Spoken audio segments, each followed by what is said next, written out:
New Hope TV, your encounter with God. ನಿಮ್ಮೆಲ್ಲರಿಗೂ ನಮ್ಮ ಕರ್ತನಾದ ಯೇಸು ಕ್ರಿಸ್ತನಿಂದ ಕೃಪೆಯೂ ತಂದೆಯಾದ ದೇವರಿಂದ ಶಾಂತಿ ಉಂಟಾಗಲಿ. ನಮ್ಮ ಧ್ಯಾನಕ್ಕಾಗಿ ಯೂದನ ಪತ್ರಿಕೆಯಲ್ಲಿ 4ನೇ ವಚನವನ್ನು ಓದುತ್ತೇನೆ. ಯಾಕಂದರೆ ಭಕ್ತಿಹೀನರು ನಮ್ಮ ದೇವರ ಕೃಪೆಯನ್ನು ನೆವ ಮಾಡಿಕೊಂಡು ನಾಚಿಕೆಗೆಟ್ಟ ಕೃತ್ಯಗಳನ್ನು ನಡೆಸುವವರು, ನಮ್ಮ ಒಬ್ಬನೇ ಒಡೆಯನೂ ಕರ್ತನೂ ಆಗಿರುವ ಯೇಸು ಕ್ರಿಸ್ತನನ್ನು ಅರಿಯದವರು ಆಗಿರುವ ಕೆಲವು ಜನರು ಸಭೆಯಲ್ಲಿ ಕಳ್ಳತನದಿಂದ ಹೊಕ್ಕಿದ್ದಾರೆ. ಅವರಿಗೆ ಈ ದಂಡನೆಯಾಗಬೇಕೆಂದು ಪೂರ್ವದಲ್ಲೇ ಅವರ ವಿಷಯವಾಗಿ ಬರೆದದೆ ಎಂಬುದೇ. ಭಕ್ತಿಹೀನರ ಬೋಧನೆಗಳು, ದ ಟೀಚಿಂಗ್ಸ್ ಆಫ್ ದಿ ಅನ್ಗಾಡ್ಲಿ. ಕಳೆದ ವಾರದಲ್ಲಿ ಯೂದನು 4ನೇ ವಚನದಲ್ಲಿ ವಿವರಿಸಿರುವ ಭಕ್ತಿಹೀನರ 2 ಗುಣಲಕ್ಷಣಗಳ ಬಗ್ಗೆ ಆಲೋಚಿಸಿದ್ದೇವೆ. ಮೊದಲನೇದಾಗಿ, ಇವರು ಕಳ್ಳತನದಿಂದ ಗುಟ್ಟಾಗಿ ಸಭೆ ಹೊಕ್ಕಿದರು. ಎರಡನೇದಾಗಿ, ನಾಚಿಕೆಗೆಟ್ಟ ಕೃತ್ಯಗಳನ್ನು ನಡೆಸಿ ಭಕ್ತಿಹೀನರಾಗಿ ದೇವರ ದಂಡನೆಗೆ ಗುರಿಯಾದರು. Last week we observed 2 characteristics of the ungodly people whom Jude describes in verse 4. First, they had unnoticed or stealthily crept into the church. Secondly, because of their ungodly behavior and sensuality, they were designated for condemnation. ಮೂರನೇ ಗುಣಲಕ್ಷಣ ಏನಂದರೆ, ಈ ಭಕ್ತಿಹೀನರು ದೋಷಯುಕ್ತರಾಗಿದ್ದರು. 4ನೇ ವಚನದಲ್ಲಿ, ತಮ್ಮ ವಕ್ರ ಬುದ್ಧಿಯಿಂದ ದೇವರ ಕೃಪೆಯನ್ನು ಅಲ್ಲಕಲ್ಲೋಲ ಮಾಡಿ ಅಥವಾ ದೇವರ ಕೃಪೆಯನ್ನೇ ತಿರುಮಾರ್ಗ ಮಾಡಿಬಿಟ್ಟಿದ್ದರು. 4ನೇ ವಚನದಲ್ಲಿ, ನಮ್ಮ ದೇವರ ಕೃಪೆಯನ್ನು ನೆವ ಮಾಡಿಕೊಂಡು ನಾಚಿಕೆ ಕೆಟ್ಟ ಕೆಲಸಗಳನ್ನು ಮಾಡುತ್ತಿದ್ದರು. ದೋಷಾರೋಪಣೆ ಇವರ ಮೇಲೆ. Because of their ungodliness, they had perverted, twisted and changed the grace of God. Verse 4. They were designated for this condemnation of the ungodly people who pervert the grace of God into sensuality and deny the Lord Jesus Christ himself. ಹೇಗೆ ಇವರು ದೋಷಯುಕ್ತರಾದರು? ಹೇಗೆ ದೇವರ ಕೃಪೆಯನ್ನು ಇವರು ನೆವ ಮಾಡಿಕೊಂಡು ದೇವರ ಕೃಪೆಯಿಂದಲೇ ಅನೇಕ ನಾಚಿಕೆ ಕೆಟ್ಟ ಕೆಲಸಗಳನ್ನು ಮಾಡಿದರು? ಹೇಗೆ? ಉದಾಹರಣೆಗೆ, ದೇವರ ಕೃಪೆಯನ್ನು ನೈತಿಕವಲ್ಲದ ಅಥವಾ ಅನೀತಿ ಅತ್ಯಾಶೆಗಳಿಗೆ ತುತ್ತು ಮಾಡಿಕೊಂಡಿದ್ದರು. ನಿಮ್ಮ ಸಭೆಗಳಲ್ಲಿ ನೀವು ಆಲೋಚನೆ ಮಾಡಿ ನೋಡಿ, ಗಮನಿಸಿ ನೋಡಿ. ಕೆಲವರು, ಅವರು ಸಾಧಾರಣ ಸದಸ್ಯರಾಗಿರಬಹುದು, ಹಿರಿಯರಾಗಿರಬಹುದು, ನಾಯಕರಾಗಿರಬಹುದು, ಅನೈತಿಕ ಜೀವನ, ಅತ್ಯಾಶೆಗಳಿಗೆ ಒಳಪಟ್ಟ ಜೀವನ, ನಾಚಿಕೆಗೆಟ್ಟ ಕೆಲಸಗಳನ್ನು ಮಾಡುವವರು. ಇದರಿಂದ ಇವರು ದೋಷಾರೋಪಣೆಗೆ ಒಳಗಾದರೆಂಬುದಾಗಿ. These people, because of their lust and unbridled physical desires, they resulted into a degradation. They did certain things in all indecency and impurity of heart. That's what he says in verse 4. Who pervert the grace of God into sensuality and deny the master. In your respective churches, do you come across fellow members or even elders, or even your leaders, doing disgraceful things such as this. And if you do see such people, reckon that they are designated for condemnation. ದೇವರ ಕೃಪೆ ನಮ್ಮನ್ನು ಬಿಡುಗಡೆಗೆ ನಡೆಸ್ತದೆ, ನಮಗೆ ರಕ್ಷಣೆ ಕೊಡ್ತದೆ, ನಮ್ಮ ಪಾಪ ಪರಿಹಾರ ಮಾಡ್ತದೆ. ಆದರೆ ಈ ಕೃಪೆಯನ್ನು ನಾವು ತಿರುಮಾರ್ಗ ಮಾಡಿ ದೇವರ ಕೃಪೆಯಿಂದ ನಮ್ಮ ಆಶಾಪಾಶಗಳನ್ನು ತೃಪ್ತಿ ಮಾಡಿಕೊಳ್ಳುವುದರ ಮೂಲಕ ನಾವು ವಕ್ರಬುದ್ಧಿಯುಳ್ಳವರಾಗಿದ್ದೇವೆ, ನಾವು ಭಕ್ತಿಹೀನರಾಗಿದ್ದೇವೆ, ದೇವರ ಕೃಪೆಯನ್ನು ತಪ್ಪರ್ಥ ಮಾಡಿಕೊಳ್ಳುತ್ತಿದ್ದೇವೆ. ಇದೇ ಪೌಲನು ಯೂದನು ಹೇಳ್ತಿರುವುದು. God's grace leads us to salvation, forgiveness. Whole life is completely transformed. To pervert this, to change this, and because of God's grace, to become sensual and worldly will ultimately take you and me to condemnation. ಅವರ ಕುಯುಕ್ತಿ ಏನಿತ್ತು, ಅವರ ತಪ್ಪಾದ ದಾರಿ ಏನಿತ್ತಂದರೆ, ದೇವರ ಕೃಪೆ ಕರುಣೆ ನಮಗೆ ಸಿಕ್ಕಿದೆ, ನಾವು ರಕ್ಷಣೆ ಹೊಂದಿದ್ದೇವೆ, ನಾವು ದೇವರ ಮಕ್ಕಳೆಂಬುದಾಗಿ ಒಂದು ಕಡೆ ಹೇಳ್ತಾರೆ. ಆದರೆ ದೇವರ ಕರುಣೆ ಬಂದಿದೆಯಲ್ಲ, ನಾವು ಏನಾದರೂ ಮಾಡಬಹುದು, ಹೇಗಾದರೂ ಜೀವನ ಮಾಡಬಹುದು. ಇಂಥ ನಡವಳಿಕೆಯನ್ನು ಯೂದನು 18-19 ವಚನಗಳಲ್ಲಿ ವಿವರಿಸಿರುವ. ಓದ್ತೇನೆ ನೋಡಿ, 18-19 ವಚನಗಳು. ಭಕ್ತಿಗೆ ವಿರುದ್ಧವಾದ ತಮ್ಮ ಆಶೆಗಳನ್ನು ಅನುಸರಿಸಿ ನಡೆಯುವ ಕುಚೋದ್ಯಗಾರರು ಅಂತ್ಯಕಾಲದಲ್ಲಿ ಇರುವರೆಂದು ಅವರು ನಿಮಗೆ ಹೇಳಿದ್ದಾರಲ್ಲ. ಯಾರೋ ಹಿಂದಿನ ಪ್ರವಾದಿಗಳು, ಯೇಸು ಕ್ರಿಸ್ತನ್ ಸಹ ಹೇಳಿದ್ದಾನೆ. ಇವರು ಯಾರು? ಭೇದಗಳನ್ನುಂಟು ಮಾಡುವವರು, ಪ್ರಾಕೃತ ಮನುಷ್ಯನವರು, ದೇವರಾತ್ಮವಿಲ್ಲದವರು ಆಗಿದ್ದಾರೆ. 18-19 ವಚನ.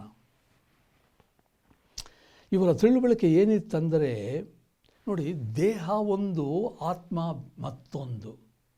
ವ್ಯಕ್ತಿತ್ವದಲ್ಲಿ ದೇಹ ಇದೆ, ಆತ್ಮ ಪ್ರಾಣ ಇದೆ, ಇದು ಬೇರೆ. ನಮಗೆ ರಕ್ಷಣೆ ಆಗಿರೋದು ನಮ್ಮ ಆತ್ಮದಲ್ಲಿ, ನಮ್ಮ ಪ್ರಾಣದಲ್ಲಿ. ದೇಹದಲ್ಲಿ ನಾವು ಏನಾದರೂ ಮಾಡಬಹುದು, ಇದೇ ತಪ್ಪು. ಭಕ್ತಿಗೆ ವಿರುದ್ಧವಾದ ತಮ್ಮ ಆಶೆಗಳನ್ನು ಅನುಸರಿಸಿ ನಡೆಯುವ ಕುಚೋದ್ಯರು, ಇದು ಕುಚೋದ್ಯ, ಅಂತ್ಯಕಾಲದಲ್ಲಿ ಬಂದು ನಿಮ್ಮನ್ನು ಮೋಸಗೊಳಿಸುವರು. What was the fault of these people? What was the perversion of these people? They said, personality consists of the body. Of course, the mind, soul and spirit, they are different. We have received salvation in our soul, in our spirit, so we can do anything that we want to in our body, physically. This was the ungodly, perverted teaching of these people that Jude is talking about. ಇವರು ಯಾರು? ದೋಷಾಯುಕ್ತರು, ದೋಷಾರೋಪಣೆ ಒಳಗಾದವರು, ಮೊದಲನೇದು. ಎರಡನೇದಾಗಿ ಇಲ್ಲಿ ನೋಡೋದು, ಯೇಸು ಕ್ರಿಸ್ತನನ್ನು ಅರಿಯದವರು, ಅಲ್ಲಗಳೆದವರು. 4ನೇ ವಚನದಲ್ಲಿ ಮಧ್ಯಭಾಗದಲ್ಲಿ, ಕರ್ತನೂ ಆಗಿರುವ ಯೇಸು ಕ್ರಿಸ್ತನನ್ನು ಅರಿಯದವರು ಆಗಿರುವ ಕೆಲವು ಜನರು ಸಭೆಯಲ್ಲಿ ಕಳ್ಳತನವಾಗಿ ಹೋಗಿದ್ದಾರೆ. ಯೇಸು ಕ್ರಿಸ್ತನನ್ನು ಅರಿಯದವರು.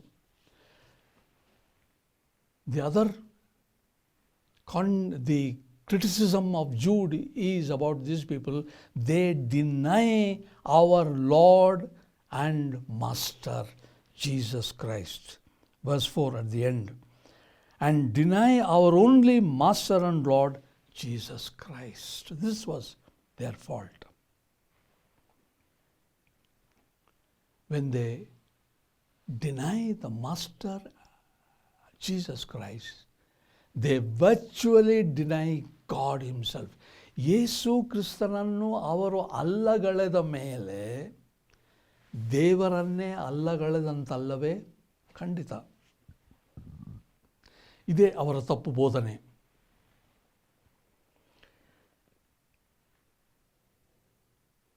ಇದೇ ಈ ಸುಳ್ಳು ಬೋಧಕರ ಮತ್ತು ಆತಂಕಕಾರಿಗಳ ಬಾಳು.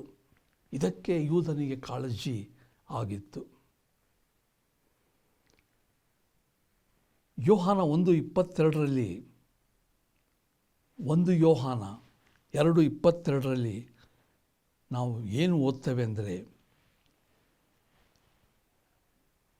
ಯೇಸು ಕ್ರಿಸ್ತನನ್ನು ಅಲ್ಲಗಳೆದವರು ದೇವನನ್ನು ಅಲ್ಲಗಳೆದಂತೆ. ಇಂಗ್ಲೀಷ್ನಲ್ಲಿ, this is the Antichrist, he who denies the Father and the Son. This is the perversion of these people who are termed as ungodly people. ಇದೇ ಇವರ ತಪ್ಪು ಬೋಧನೆ ಆಗಿತ್ತು. ಯೇಸು ಕ್ರಿಸ್ತನನ್ನು ಅಲ್ಲಗಳೆದರು, ದೇವರನ್ನು ಸಹ ಅಲ್ಲಗಳೆದರು. ನಾವು ರಕ್ಷಿಸಲ್ಪಟ್ಟಿದ್ದೇವೆ ಅಲ್ಲವೇ? ನಾವು ಆತ್ಮೀಕತೆ ಉಳ್ಳವರು, ನಾವು ದೇವರಿಂದ ಬಿಡುಗಡೆ ಹೊಂದಿದವರು. ಆದ್ದರಿಂದ ನಾವು ದೇವರಿಗೆ ವಿಧೇಯರಾಗಿ ನಡೆಯಬೇಕೇ ಹೊರತೆ ನಾವು ದೇವರಿಗೆ ವಿರೋಧವಾಗಿ ನಡೆಯಬಾರದು. ಮತ್ತಾಯನ ಬರೆದ ಸುವಾರ್ತೆ 5:29-30 ಯೇಸು ಕ್ರಿಸ್ತನೇನು ಹೇಳಿದ್ದಾನೆ? ನಿನ್ನ ಬಲಗಣ್ಣು ನಿನ್ನನ್ನು ಪಾಪದಲ್ಲಿ ಸಿಕ್ಕಿಸುವುದಾದರೆ ಅದನ್ನು ಕಿತ್ತು ಬಿಸಾಡು. ನಿನ್ನ ಬಲಗೈ ನಿನ್ನನ್ನು ಪಾಪದಲ್ಲಿ ಸಿಕ್ಕಿಸುವುದಾದರೆ ಅದನ್ನು ಕಡಿದು ಬಿಡು ಎಂಬುದಾಗಿ ಹೇಳಿದ್ದಾನೆ. ದೇಹದಲ್ಲಿ ನಾವು ಬೇಕಾದ್ದನ್ನು ಮಾಡಬಹುದೆಂಬುದು ತಪ್ಪು.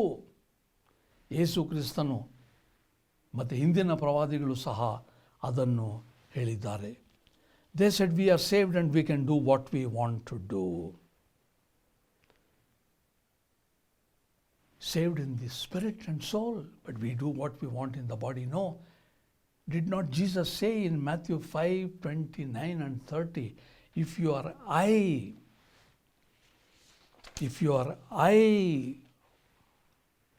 causes you to sin, pull it out and throw it away. If your right hand causes you to sin, cut it off and throw it away. This is what Jesus is saying. Can we live the way we like as Christians? Of course not. We cannot. We say we have been saved. Our whole life, our whole body, our mind and spirit belongs to God. ಇದೇ ನಂಬಿಕೆಯನ್ನು ಕಾಪಾಡಿಕೊಳ್ಳುವಂಥದ್ದು. This is preserving the faith and this is contending for the faith. ನಮ್ಮ ನಂಬಿಕೆ ನಮ್ಮ ನಡೆಯಲ್ಲಿ ವ್ಯಕ್ತವಾಗಬೇಕು. ನಡೆ ಮುಖ್ಯ. ಕೇವಲ ಬಾಯಿ ಮಾತಲ್ಲ, ನಾನು ಯೇಸು ಕ್ರಿಸ್ತನನ್ನು ನಂಬಿದ್ದೇನೆ, ನನಗೆ ರಕ್ಷಣೆ ಆಗಿದೆ, ಆದರೆ ನನ್ನ ಜೀವನ, ನನ್ನ ಬಾಳು ಬಹಳ ಮುಖ್ಯ. ವಾದ ವಿವಾದ ತರ್ಕದಿಂದ ನಂಬಿಕೆಯನ್ನು ಕಾಪಾಡುವುದಕ್ಕಿಂತ ಒಂದು ಯೋಗ್ಯವಾದ, ಒಂದು ಪವಿತ್ರವಾದ ಜೀವನದಿಂದ ನಾವು ನಮ್ಮ ನಂಬಿಕೆಯನ್ನು ಉಳಿಸಿಕೊಳ್ಳುವುದು ಉತ್ತಮ. This is the reason why we need to preserve and contend for our faith. Faith always results in a kind of life. Faith we are saved by, faith we walk by. As you are saved by grace, by faith, so walk by faith, says Paul. We don't have to defend our faith by any intellectual argument or debate. Our life, your life and my life, the way we live defends our faith. We are called for a dignified life, a holy life, a life that is different from the world, the otherworldly life. 4 ವಿಧವಾದ ಆರೋಪಣೆಗಳು ಇವರ ಮೇಲಿತ್ತು. ಕಳ್ಳತನದಿಂದ ಹೊಕ್ಕಿದರು, ಅವರು ಕಡೆಗೆ ದಂಡನೆಗೆ ಗುರಿಯಾದರು. There were 4 arguments against these people. First, they stealthily got into the church, they were for condemnation. And the third, ಮೂರನೇದಾಗಿ ಅವರು ತಮ್ಮ ದೇಹದ ಆಶಾಪಾಶಗಳನ್ನು ದೇವರ ಕೃಪೆಯನ್ನು ತಿರುಮಾರ್ಗ ಮಾಡಿದ್ದರಿಂದ, ಮತ್ತು ನಾಲ್ಕನೇದಾಗಿ ಅವರು ಯೇಸು ಕ್ರಿಸ್ತನನ್ನು ಅಲ್ಲಗಳೆದು ಬೇಕಾದದ್ದು ಮಾಡಬಹುದೆಂಬುದಾಗಿ ಹೇಳಿದ್ದರಿಂದ, thirdly they perverted the grace of God and they said we can live the way we want to live. These were the 4 different teachings. 2 ಪ್ರಶ್ನೆಗಳು ಮುಕ್ತಾಯ. ನಿಮಗೆ ನಂಬಿಕೆ ಉಂಟಾ? ಜೀವನದಲ್ಲಿ ರಕ್ಷಣೆ, ಬಿಡುಗಡೆ, ಜಯ ಉಂಟಾ? ನಿಮ್ಮ ಜೀವನದಲ್ಲಿ ನಂಬಿಕೆ, ಬಿಡುಗಡೆ, ರಕ್ಷಣೆ ಇದ್ದರೆ ಬೆಳವಣಿಗೆ ಬೇಕು. ಎರಡನೇದು ಬಹಳ ಮುಖ್ಯ. ಇದೇ ಯೂದನು ಹೇಳುವಂಥದ್ದು, ನಿಮ್ಮ ನಂಬಿಕೆಯನ್ನು ಕಾಪಾಡಿಕೊಳ್ಳಿರಿ. There are only 2 questions and I conclude. Have you believed? Have you got faith in Jesus Christ? If you don't have, you can receive Him, believe in Him. But if you have faith, do you have victory? Do you have peace? The second question is that if you have victory and peace, you will grow in your faith. This is how you contend and preserve your faith. This is Jude's concern. ಇದೇ ಯೂದನ ಕಾಳಜಿ ನಮ್ಮ ಬಗ್ಗೆ. ಪ್ರಾರ್ಥನೆ ಮಾಡೋಣ. ತಂದೆಯಾದ ದೇವರೇ, ನಾವು ಅನೇಕ ಸಾರಿ ಹೇಳ್ತೇವೆ, ನಾವು ನಂಬಿದ್ದೇವೆ, ಆದರೆ ನಮ್ಮ ನಂಬಿಕೆ ನಮ್ಮ ಜೀವನದಲ್ಲಿ ಪ್ರತ್ಯಕ್ಷವಾಗಿ ಕಂಡು ಬರುತ್ತಿಲ್ಲ. ನಮ್ಮನ್ನು ಕ್ಷಮಿಸು ಸ್ವಾಮಿ. ನಮ್ಮ ಸಭೆಗಳಲ್ಲಿ ಅನೇಕರು ಕುತಂತ್ರದಿಂದ ಒಳಗೆ ಹೊಕ್ಕಿ ಗಲಿಬಿಲಿಯನ್ನು ಮಾಡುತ್ತಿದ್ದಾರೆ. ಆದರೆ ನಮ್ಮ ನಂಬಿಕೆಯನ್ನು ಇಂದು ನೀನು ಸ್ಥಿರಪಡಿಸೆಂಬುದಾಗಿ ಪ್ರಾರ್ಥಿಸುತ್ತೇವೆ. ಈ ಭಕ್ತಿಹೀನರ ಹಾಗೆ ನಾವು ದೇವರ ಕೃಪೆಯನ್ನು ತಿರುಮಾರ್ಗ ಮಾಡದಂತೆ, ಅಲ್ಲಕಲ್ಲೋಲ ಮಾಡದಂತೆ, ದೇವರ ಕೃಪೆಯಲ್ಲಿಯೇ ನಾವು ನಮ್ಮ ನಂಬಿಕೆಯನ್ನು ಪರಾಂಬರಿಸಿ ಕಾಪಾಡಿಕೊಂಡು ಮುಂದೆ ಹೋಗುವ ಕೃಪೆ ನಮ್ಮೆಲ್ಲರಿಗೆ ದಯಪಾಲಿಸಬೇಕೆಂದು ಪ್ರಭುವಾದ ಯೇಸು ಕ್ರಿಸ್ತನ ಹೆಸರಿನಲ್ಲಿ ನಿನ್ನನ್ನು ಪ್ರಾರ್ಥಿಸ್ತೇವೆ ತಂದೆಯೇ. ಆಮೆನ್.